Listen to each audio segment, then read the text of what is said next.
देखे होंगे, IT engineer होंगे, मैकेनिकल इंजीनियर होंगे, कंप्यूटर इंजीनियर होंगे, लेकिन एग्रीकल्चर कृषि इंजीनियर नहीं होंगे। तो इसमें यह भी चुनौती है कि कृषि इंजीनियर नहीं है। में रखते हुए कृषि मशीनीकरण को बढ़ावा देना चाहिए, जिससे कि किसानों की आय दोगुना हो सके और किसानों की आर्थिक वृद्धि हो सके, देश की आर्थिक वृद्धि हो सके और समाज की आर्थिक वृद्धि हो सके, और हम पूरे विश्व को अनाज भंडार से भर सके तथा गरीब देशों को भी हेल्प कर सके, सहायता कर सके। तो चलो इस आज के लिए नमस्कार फ्रेंड, आज हम भारत में कृषि का मशीनीकरण के बारे में समझेंगे।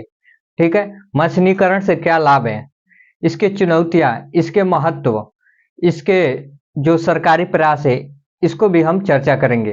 क्योंकि कृषि में मशीनीकरण अति आवश्यक है। इसके माध्यम से हम खाद्य उत्पादन तो बढ़ा ही सकते हैं, साथ ही साथ किसानों की आय भी दुगना कर सकते हैं, बढ़ा सकते हैं, जिससे कि हमारे देश में आर्थिक विकास भी होगा और सामाजिक विकास भी होगा तथा अन्न भंडार भी भरेंगे और अपने अन्न को हम बाहर में निर्यात भी गरीब देशों को कर सकेंगे।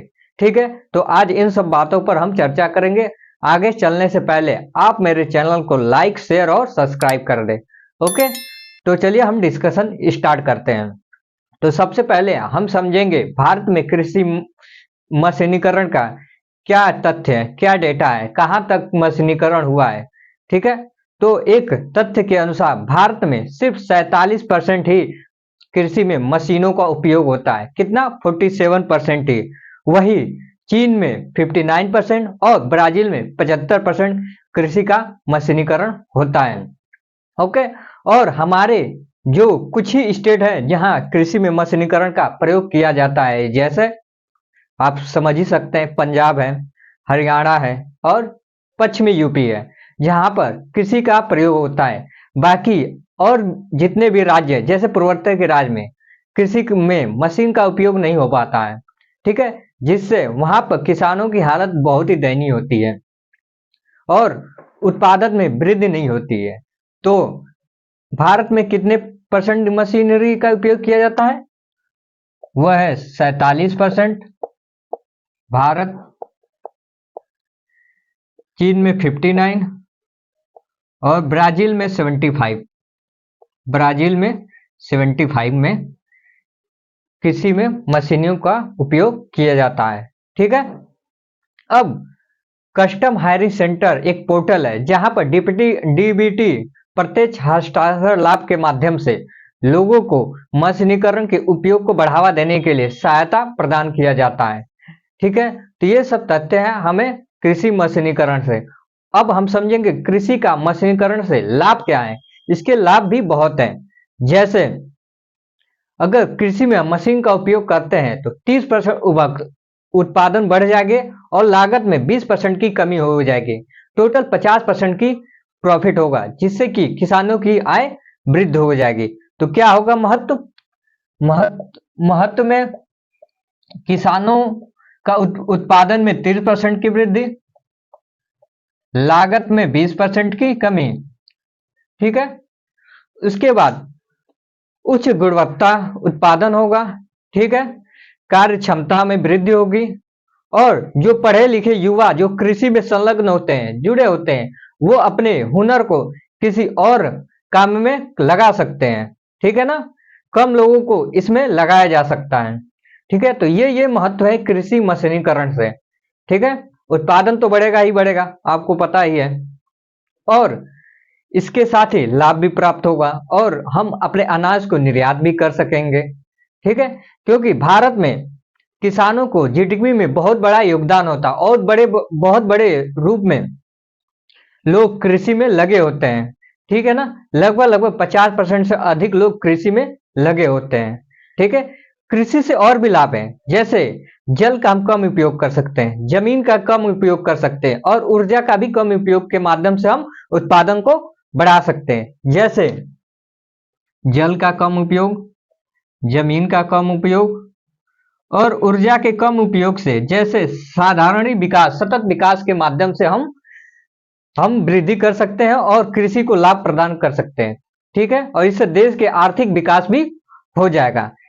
और ठीक है, तो इन सब बातों से हमें कृषि मशीनीकरण करना चाहिए। और अभी भारत सरकार ने भी अपने स्तर पर अनेकों प्रयास किया है।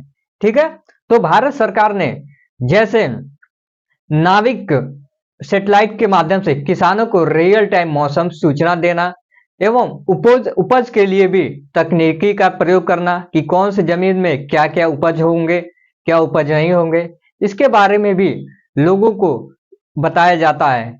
ठीक है, तकनीकी के माध्यम से जो भारत सरकार द्वारा किया जाता है। एवं डोर टू डोर कैंपेन भी किया जाता है, जिससे कि वो अपनी फसल बीमा करा सके और आसानी से वो जो आपदा आती है उसमें उनको हानि से बचाया जा सके। तो ये चीजें भारत सरकार द्वारा किया जाता है। ठीक है ना। और हमारे कई राज्य हैं जैसे केरला, तमिलनाडु एवं एमपी के राज्य, जहां पर कृषि मशीनीकरण को बढ़ावा देने के लिए वहां पर सरकारें अपने स्तर पर काम कर रही है और रियायत दे रही है मशीनीकरण को बढ़ावा देने में। ठीक है, तो ये महत्व है। अब इसके कुछ चुनौतियां हैं जिसको हमें ध्यान में रखना पड़ेगा। ठीक है ना। तो चुनौतियां क्या है? इसकी चुनौतियां हैं, इसकी जो चुनौतियां हैं, पहले तो जो 47% कृषि मशीनीकरण है इसको 75 से 80% ले जाने में हमें लगभग 20 से 25 साल और लगेंगे। ठीक है, इसका कारण क्या है? शिक्षा का अभाव, जागरूकता का अभाव। इसमें जागरूकता कम है, लोगों को शिक्षा प्राप्त नहीं है। ठीक है, किसानों को इसके बारे में पता नहीं है कि टेक्नोलॉजी का कैसे उपयोग हम करें कृषि में। उसके बाद से एग्री इंजीनियर, आप देखे होंगे आईटी इंजीनियर होंगे, मैकेनिकल इंजीनियर होंगे, कंप्यूटर इंजीनियर होंगे, लेकिन एग्रीकल्चर कृषि इंजीनियर नहीं होंगे। तो इसमें यह भी चुनौती है कि कृषि इंजीनियर नहीं है। इसके बाद वित्त का अभाव, वित्त भी नहीं मिल पाता है, फाइनेंशियल कमी होती है क्योंकि किसानों के पास इतना आय नहीं होता है तो वो अपने कृषि में मशीनीकरण का उपयोग करते हैं। उसके बाद कार्य क्षमता का अभाव, कार्य क्षमताएं भी नहीं होती है उनके बारे में, जागरूकता का अभाव, जागरूकता भी नहीं होती है। ठीक है, तो ये सब चुनौतियां हैं कृषि मशीनीकरण को बढ़ावा देने में। अब इसके समाधान क्या है, इसके समाधान को भी हम देखेंगे। समाधान, वित्त को प्रोत्साहन देना, जैसे किसान क्रेडिट कार्ड, जिसके माध्यम से किसानों को जो ऋण प्राप्त होता है उसको आसान प्रक्रिया बनाया जाए। केसीसी को आसान प्रक्रिया बनाना।